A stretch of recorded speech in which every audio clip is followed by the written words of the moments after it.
it's Silver, and I'm here again with Sandra of the Alexandrite System. Hi. And we're doing another collaboration together. This time I want to advertise the other half of our collaboration at the beginning of the video because we just finished recording it and I'm really happy with how it comes out. It's a video about things that happen within systems that were like, how the heck is no one around us noticing that something weird is going on right now? And it kind of goes from that subject to just like general societal, like, why do we have to hide this in the first place? And it's just a really good conversation about all of those topics. It gets into some discussions on ableism and just frustrations with singlet society in general. It really loops around there. Yeah, it's a good video. Anyways, if you would like to check that out, I will put the link down in the comments, so please go give it a look if you would like. Anyways, on to the subject of today. We were having a conversation at breakfast this morning about how we've dealt with being a system in the past and how that's impacted us, and specifically on the topic of both of us as hosts of our system have had periods where we've been really anxious about having a system and interacting with our system members. On our notes on the whiteboard, I have anxiety written in capital letters and underscored, and we wanted to have more of a conversational style of video with you guys on the other end of the camera about what that was like for us, because some of the best kinds of learning comes from the narratives of people who've gone through it and come out on the other side. One of the reasons we started our channel is we wanted to pay forward the little knowledge that we had, and I think this really just kind of goes with that whole idea. It's like, we've learned the hard way, so you don't have to. Yeah, I don't know how to start this conversation because it's such a big topic that affected us for so many years. So the biggest hurdle I had when trying to come to terms with the system in the first place was that I didn't want another thing. I'm already gay and I'm already trans. You know, I already have like so many identities that I have had phases of like hating myself over and have frustrations of how like society views me and stuff. And it's like, when I started to realize it, I shoved it to the side because I was like, I cannot handle another thing. And the feeling of like, am I just doing this because I have this like sick need for attention that I'm like, all right, this is my new thing that I'm gonna get attention for, or that to make me feel special, and that's obviously not true. But I didn't want to continue to be weird. I didn't want to be weird in a new way. Does that make sense? Yeah, that does make sense. I feel like it's backwards for us because being a system was the first thing we realized about ourselves, but we still went through all the phases of, I went through all the phases. I wouldn't say this nearly much about my alters. I think there's something specific about being a host of a system that this extra impacts you. And I think it also goes hand in hand with feeling like totally invalid and totally fake. Because I think my first big phase of like not knowing how to deal with being a system and not knowing how to handle being a system, and also feeling like horribly fake at the same time, was very much the concept that here are 6 alters I know about. I know XYZ about my system, and this will never change. I had this need for everything to already exist and for me to just know it and then for that to continue forward. And because I knew of 6 alters already, I was very much in this mindset of there's no one else here, and I would always try to force alters who were obviously there at the time into boxes of other alters and interpret them as someone they weren't a lot more than I should have been doing. It was just not a good time, and this has still had impacts to today because I'm still going through phases of trying to learn how to be open and be accepting of other alters showing up or new alters showing up and accepting them for who they are and learning more about them and not having anxiety of, oh my god, there's a new person, oh my god, there's a new person, I can't handle this. Because I know that's what I went through a lot during this phase of my life. And to this day, we just got a therapy homework that's every time I feel blurry or I feel weird about my identity, I'm writing down like 15 bajillion notes about it for the next month and a half.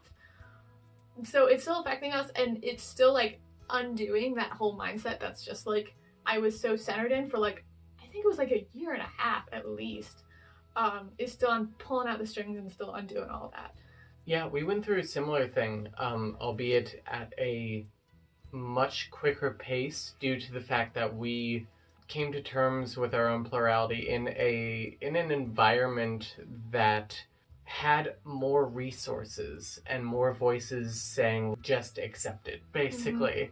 When we first found out about the system, I thought that we were a system of 4, including myself. It was myself, Glow, Ellen, Sunny. I thought that Ellen and Claudia were the same person for the longest time, and viewers of our channel know that Claudia and Ellen are vastly different people. If you go like way, way back in our Twitter, you'll see that I described Ellen as our fight part, when that is Claudia to a T, like protector. I was doing the same thing where I was pinning different altars into different boxes. It's like, here's the Sunny box, here's the Glow box, and here's the Ellen box. I myself, I don't get a box because I'm not part of that. They're the altars. Yeah. It was this point where I was also thinking that Sunny and Susan were the same person, and that, like, I guess Sunny age slides up to like age 12 to 14, which is what Susan is. And Sunny seems really happy most of the time, but sometimes, man, they're just like really depressed about really specific topics from around when we were 12.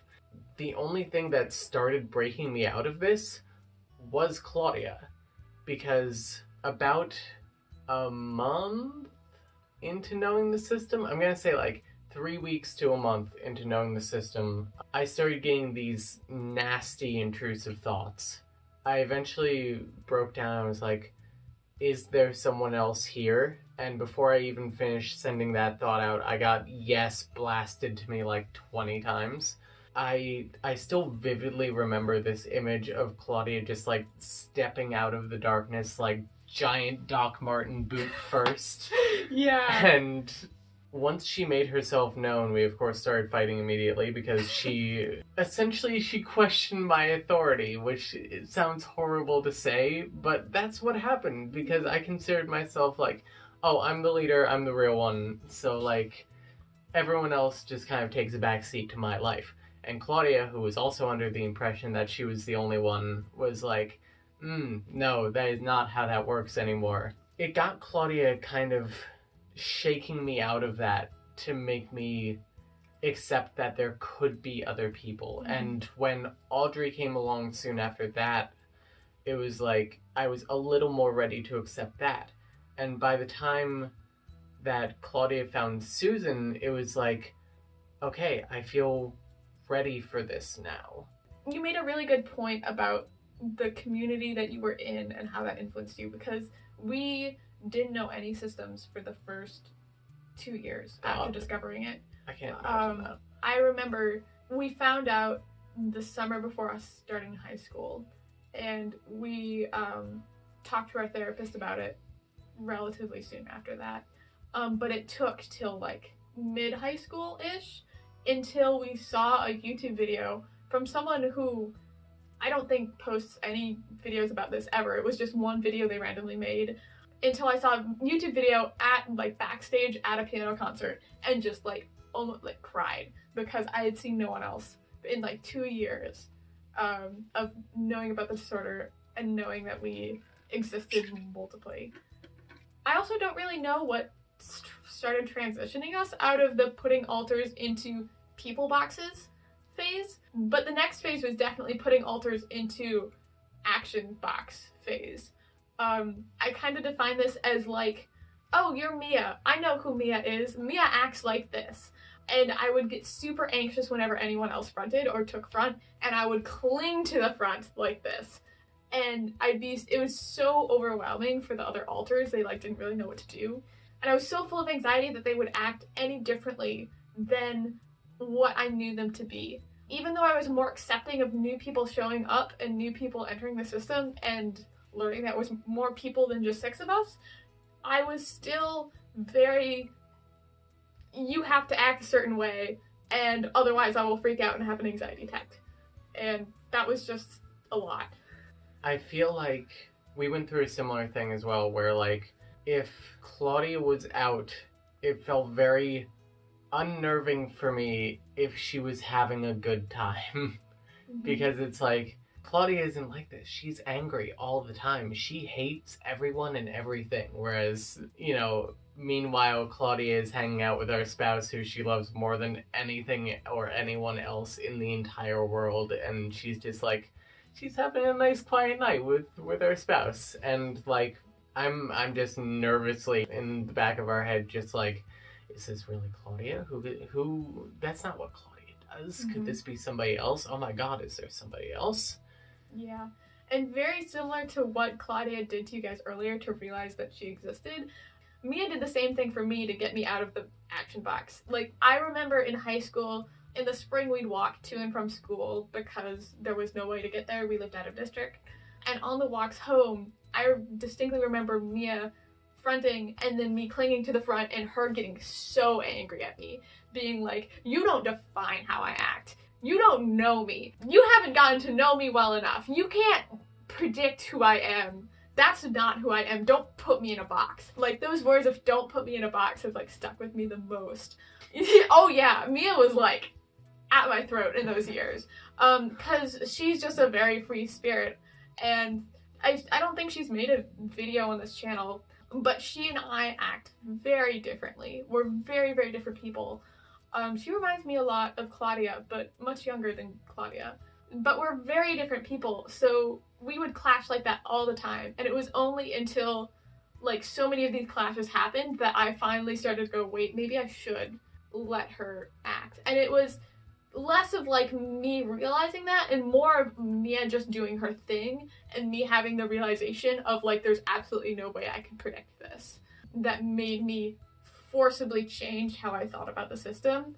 This whole process, like, spanned, like, year and a half.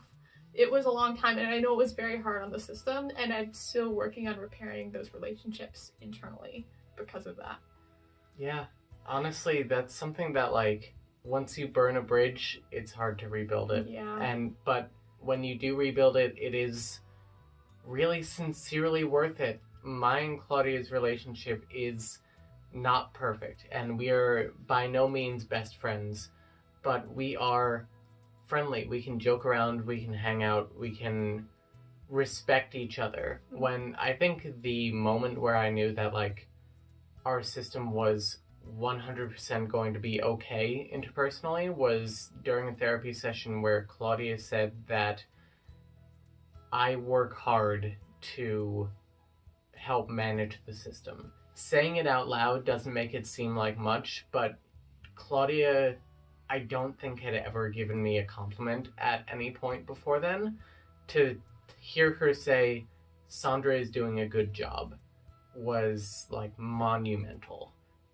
We both burned our initial bridge from both ends, and then we both worked really hard to build a better bridge between us. Yeah. I will admit that, like, I'm still working on that. Me and Glow still have a lot of issues. We have a metric ton of issues, and I think at least part of it stems from how we split off from each other. But I think that it cannot be said enough how much I caused those issues, some of them at least. There was a period of time where I thought I could get rid of Glow. I didn't try, but I fantasized about trying a lot. To the point where I was driving to work one day and I was thinking about it, and Glow came up to me, like, in our head and was like, if you're going to do it, just do it and stop dreaming about it, because I'm sick of seeing this fantasy over and over again. It was hard, and Glow and I still haven't repaired that relationship, and she and I have a long way to go. And I think that's a thing that you're never done. And I think that's a good thing that you're never done, because I don't think you're ever done working on any relationship, even a positive relationship. You're never done working on it. But, like, repairing what was once a negative relationship, even making it just like a neutral relationship where you two can be in the same room as each other is worth it. It's always worth it. Yeah. We had a very similar thing with Ivy. I think during very early stages of our system, so this is when I thought only system is 6 and this is everyone. Someone who was a very, very negative influence on our life convinced us that we both can get rid of Ivy and should get rid of Ivy, and that series of events, I don't have very much memory of them, but it led to her being dormant for a very long time. And from her resurfacing and rejoining the system in the past couple of years, there's been a lot of anger held towards me for those actions in those years. And I haven't been the best at repairing that relationship over time, but I think right about a year ago now, there was one time where Ivy fronted and she literally punched something and then left me an angry note. And then from that, I realized, holy crap, I need to like talk to her and we need to work this out. And we like sat down and we had a series of conversations about the issue, and we really like connected to each other on a personal level of understanding what each person was going through and what happened back then that caused all of those issues, and made compromises for moving forward in our relationship. And it's been so much better since that. I can't stress how much just treating your alters with love and compassion for who they are and like really talking to them about things is just so important, regardless of how you view them or regardless of how they view themselves or how they view you. And I think what you said about it just being a constant process of like any relationship, even positive ones, and also just a process of like learning to love your system and learning to love being who you are, both as an alter and being who you are as in being part of a system and like being multiple, has been really important. Yeah, I think one of the things that mainly helped me start working towards that was the realization that I'm just another alter. Like, I'm no better or worse than anyone else in the system. I'm no more real than anyone else in the system. Claudia likes to put it that I'm just as fake as everyone else. I don't know what exactly kicked off this revelation, but I'd had this feeling that I had not always been the host. I had this like really nagging feeling, and it was something that I pushed away. And when I confronted that and thought about like why I was so upset at Claudia, I think the real fear that I had with her was that I'm not the real one. Like, I'm not the real one either. Like, no one is. And that was somehow more deeply unsettling to me than just, I'm not the only one in here. Claudia once said that finding out that she wasn't the only person in the body was disturbing, but finding out that she, quote, wasn't even the main one was worse. I agree with that sentiment to a degree, even though I can't fully empathize with that being the quote-unquote main one, just as, you know, host, the one who's out the most. I feel like that idea of you're not the most important in your own body, that is scary. And I don't know if we've said this in a video, but it's like, we're an oldest child, and we've had to kind of share everything for like our whole life. And then you move out, you know, you get stuff of your own, and you don't really have to worry about sharing it too much, except, you know, when you're married and stuff, you share all that stuff. Doesn't matter. You find out you're a system, and suddenly not even your body is your own. You have to share it with everyone else. And that is both terrifying and so frustrating. It's like, I can't just go out and get a tattoo or get my ears pierced or, you know, get SRS, because I have to consult with everyone else, because it's not just my body. And it is something that frustrates me to this day, but in a different way. I wish this was just my body, but I understand that it's not, and I understand why it's not, and I understand that it is okay that it's not. But there is some, like, longing still, and I think it's important to acknowledge that sometimes. Yeah. Even with all those frustrations, nothing is comparable to the feeling of loving yourself through loving someone else in your system. Yeah. Yeah. Is that a good segue? That's a really good segue, and that's also really true. There's absolutely nothing like when I'm feeling like a horrible host and like I'm feeling really down, and when I open up myself and like Lily is there to comfort me and just, we're here for you, we love you, we appreciate you here in this body. There really is nothing like the love between system members. Yeah. In our system, Susan came out of dormancy for the first time since we were like 14, 15. Mm-hmm. So she went from being in a world where she was a cis girl in a AMAB body. I can't imagine how, well, I can sort of imagine how she felt being a trans woman in an AMAB body. I can't imagine how she felt not even being able to like focus on that sort of stuff because of stuff that was going on. But because she went dormant when we were still considered a boy and considering ourselves a boy, and she woke up and all of a sudden everyone sees us as a girl and we see ourselves as a girl. We see the body as a girl. Mm-hmm. She finally gets to be a little girl for the first time in her life, and seeing her navigate that and explore that is something that straight up will actually make me cry if I talk about it any longer, because it makes me so happy. It makes me so happy for her and so happy for us. Mm-hmm. And like we were talking earlier today about how she's really good friends with a younger alter in the patchwork system. Shout out to Sydney. And how Susan just got a friendship bracelet in the mail from Sydney. And you told this to me, I literally fell over in my chair. It's so cute.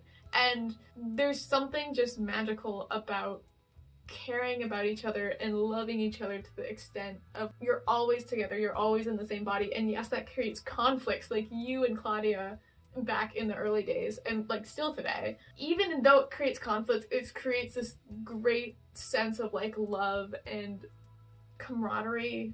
You're forced to build this immense amount of trust between each other to live together and to function and to just be. And it like creates this love within alters, within systems that I think singlets just can't experience in ways similar to how we do. I think even if you want to view alters as other parts of yourself or extensions of yourself, it's a powerful thing to, like I said, love yourself through yourselves. Recently we went to a spoken word event about mental health narratives, and I had not prepared anything at the time because I was really busy with, I think it was a test, but sitting there and listening to everyone's narrative, I like went into the corner and quickly wrote down a spoken word piece, and it was all about this progression that we've talked about, how like I went from curiosity of who is this person here to fear and afraidness to blocking out to I think I know who you are and you must be like this to you act like this to finally like love and acceptance. And I think one of the final lines in there, when I hear the words dissociative identity disorder, I don't think of trauma and I don't think of pain and I don't think of disorder. I think of love and I think of family, because that's what we are. And building that was so powerful for us. And for any younger systems out there who are watching this and might be going through what either of us went through in those earlier stages, we love you. You can get through this. We believe in you, and we're here for you always. It won't be like this forever. Mm-hmm. And because if we keep going, I'm pretty sure one of us will start crying. I think we're going to end here. Take care of yourselves and love each other, and have an absolutely wonderful day.